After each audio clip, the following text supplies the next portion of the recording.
Voc-Tech. All right, good evening, and thank you for joining us for our annual accountability report. I'm going to talk a little bit today about our MCAS scores and the leveling that's associated with that.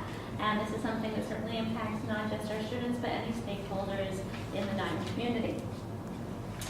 When we look at our MCAS scores overall, we found that the English area, math, and the two different sciences that students took last spring actually ended up overall pretty strong. When we take a peek at the 2016 results as opposed to the earlier year, we see that even though there was a slight drop-off in the proficient, we did gain some extra percentage points in the advanced category. So there was a slight gain there. Additionally, in the area of mathematics, we see a pretty decent size increase, a 5% increase in the amount of students earning an advanced score on the mathematics exam. So when we look at that English and math together, we actually see an increase in advanced on both sides, with the mathematics showing a little bit stronger of an increase than English. Biology, again, we see an increase here. We look at a 22% in the advanced category as opposed to the 13% in the higher. So again, we're looking at increases in the areas of biology and the sciences. But in particular, we were really impressed with our scores in the physics area. And as you can see, there were 0 failures, 0 in the needs improvement area. And as opposed to the 24% in the advanced area from the year prior, we see a 32% in this past year's score.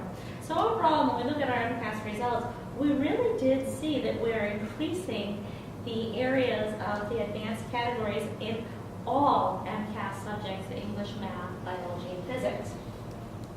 Unfortunately, when we're looking at leveling status, we look more than just at how students overall score, though. When we're looking at leveling status, we're looking at not just all students, but we're looking at high needs students as a subcategory. And in order to be a level 1 school, the school needs to earn what is essentially a 75 point in the all students category and also in the high needs category. And the high needs category, as you can see, is where we lost some of our points there, and that was what resulted in this change to a level 2 status this year. So what is a high needs student? When we're looking at high needs students, we're looking at students that fall into at least one of the following individual subgroups. We're looking at students with disabilities, English language learners, former ELL or English language learner students, and economically disadvantaged students. And so this was the area that we really wanted to spend some time looking at. When we look at all students, we can see it here, that even though we're looking at some drop-off in points, overall we do get to that meeting of the target. And all of these charts are available on the Department of Elementary and Secondary Education website. However, we've got the 70 points when we're looking at students in the high needs areas. In particular, the areas that we were able to identify was looking at student growth overall. We only earned 50 points there, but also looking at re-engaging or the dropout rate. We're not looking at significant dropout rate for Diman overall. In fact, we're talking about what's essentially a handful of students, but because they fall into this smaller high needs category, it ends up being a portion of students that were identified, and that resulted in that 100-point loss. Had we earned that 100 points, we could have potentially hit that 75 mark at a level 1 school. So these are some things that we're looking at as a school and as a district right now. In order to address that high needs group, we have a few different focus areas.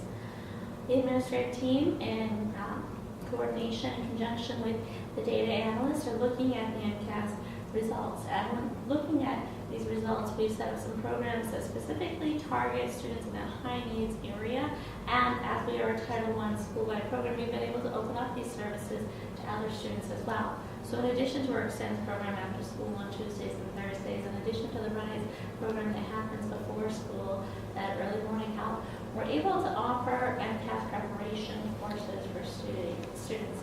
We have an MCAS preparation academy that happens on Saturdays, and that happens in each of the areas of the MCAS exam. So we'll have MCAS prep for English, we'll have MCAS prep for math, we'll have MCAS prep for science as well.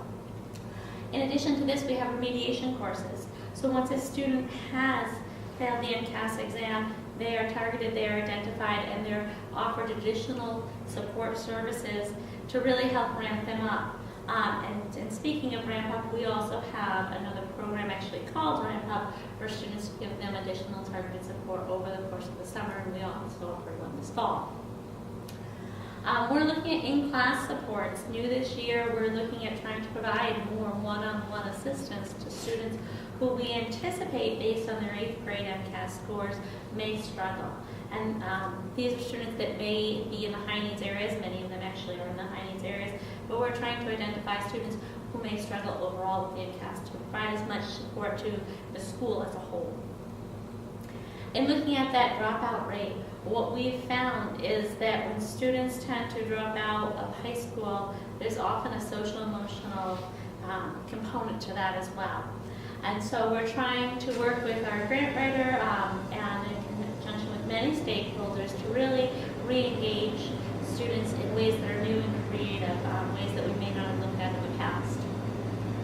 We're also, in addition to this MCAS data, really considering as a vocational technical high school different ways that we should be rating our school. Rather than looking strictly at the traditional pen and paper and academic domains, we're also trying to consider our mission and our purpose here as a district. And one of the ways we're doing is we're looking at polytechnic rating scales. We're looking at what are the different ways to compare what Diman does with other schools and with other districts. And so I think you'll see more of this polytechnic rating coming out in the future. And then also we have our school improvement plan. For this past year, the school improvement committee met, and actually that would impact this current 16 to 17 school year. The school improvement committee met and came up with a plan that would focus on parent engagement. We're trying to identify ways that the district, the school can work together with parents to help support students in many different ways and from many different areas. And we do anticipate some sort of parent engagement moving forward as well. We don't want to just let that go as this school improvement plan kind of goes over to the next year. And so that's really what we're looking at for this level 2 status. As I've said, we're looking at some, not at the school overall dropping off in the advanced categories, but really what we're looking at is that high needs area needing a little more focus, and we've tried to provide that with targeted assistance through the MCAS prep, the MCAS remediation, the IMPUP programs, the Title I targeted programs, and the one-on-one supports in class. We're also looking at different rating scales, school improvement plan with parent engagement, and then overall we're trying to address the social emotional impact of dropping out and looking at different ways to re-engage students. Any questions?